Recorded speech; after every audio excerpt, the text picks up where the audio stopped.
இப்போ தியேட்டர்ஸ்ல தனுஷ் ஆக்டிங்ல ரன் ஆகிற குபேரா படம் எப்படி இருக்குன்னு பாத்திரலாம். சினிமா அப்டேட்ஸ்க்கு சேனலை சப்ஸ்கிரைப் பண்ணிக்கோங்க. எனக்கு படம் ரொம்ப பிடிச்சிருந்துச்சு. இந்த குபேரா படத்தோட ஒன்லைனை சிம்பிளா சொல்லணும்னா, ஒரு பிசினஸ்மேன் சில அரசியல்வாதிகளுக்கு பல கோடி ரூபாயை டிரான்ஸ்ஃபர் பண்ணணும்.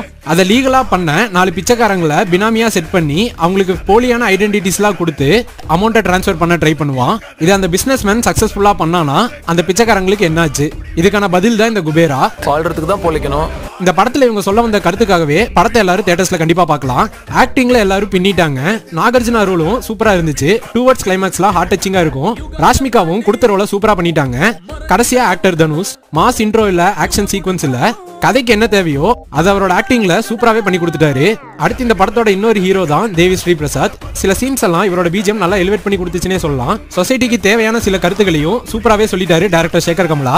எல்லாரும் தியேட்டர்ஸ்ல பார்க்க வேண்டிய படம் தான் இந்த குபேரா. படம் பார்த்தவங்க எப்படி இருந்துச்சுன்னு கமெண்ட் பாக்ஸ்ல கமெண்ட் பண்ணிருங்க. பாய்.